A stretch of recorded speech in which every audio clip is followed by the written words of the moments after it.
All right, so today in class we are going to go on to our next basic tool in metrology. So we started out talking first about our rules, rulers and rules and how important they are with different scales. Then we went into our calipers. After our calipers, we discussed all of the micrometers. Today we're going into basic tool number 4, which this is section 6.3.4 in your text.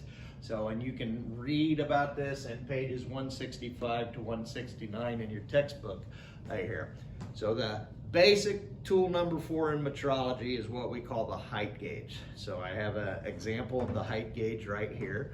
We'll talk a little bit about the usefulness of this. We can use this in a couple of different ways. So when we are referring to and talking about the height gauge, so the height gauge is very useful to us because we can use it for two types of applications. The first application that we would use this for would be for measurement. So we can use it to physically take a measurement. The second way that we can use this is to do what's referred to as a layout. The layout of a part. So both of these are very, very practical and useful for the machinist, for the engineer, for the technician to be able to kind of take a look at the parts, or even for your inspection department and your inspectors to be able to inspect these parts using these. Now, when we get into the height gauge, we have two components of it. So, and there are different attachments. We call a scribe. So this particular height gauge right here has a scribe on it. So we can use the scribe, or we can also have an attachment and we can also put an indicator on there. Now we haven't gotten into indicators and talked about different types of indicators, so that's coming up very quickly here. But we can put and use a different attachment either to put a scribe on there or to put an indicator on, and we can measure things using our height gauges. We can also use the scribe to do different types of layouts as well. And as we talk about these are fairly expensive tools. So you're probably not going to go out and buy one of these type of height gauges yourself. You might buy a smaller one, they're a little bit less expensive, but you would really have to have a real serious need to add this to your own tool collection.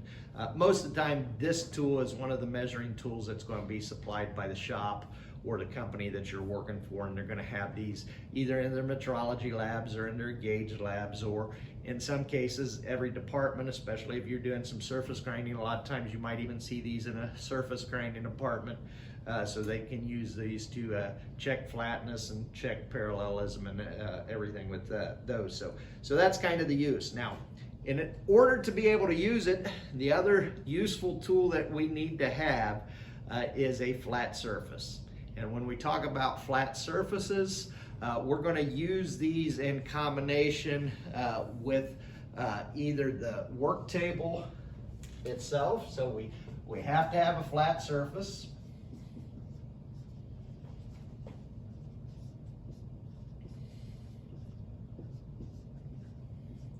So in that flat surface, we might use the actual machine table or the machine bed. Those are definitely going to be very flat. The other flat surface that we have that we would use this a lot on are going to be our surface plates. So we will have a surface plate here as well. And we have that in there. So now, this is kind of the basic introduction to our height gauges. We do have a couple of different styles of height gauge here in our lab. We have the my favorite, which is just the vernier scale. We'll have to learn, and again, remember we talked about the vernier scale both with the calipers and with the micrometers. Now we're going to see the hardcore vernier scale here and learn how to read this on our height gauges. But you might also have another type here where we do have the dial. There's also digital on these as well, so you can have different styles of height gauges as well. Both of these, this one's a 24-inch height gauge. I believe this one goes up to 26, a little over 26 inches in terms of height.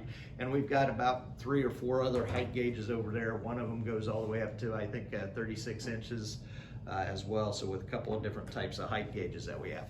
Now, as we learn how to use these, we're going to learn more about the actual component parts and how to adjust these and set these up, and I will be doing that and showing that in a later video. But I just wanted to give you the basic concept right now as far as our height gauges, give you the introduction. So this is what they look like. So when we use them, we're going to either be using them to take measurements or we're going to use them to lay out a part. And we're going to either be using them on a surface plate or on some other flat surface like the machine table or the bed of the machine, something that we know is very perfectly flat. A couple of different attachments, the scribe, which is what is on these right now, or the indicator.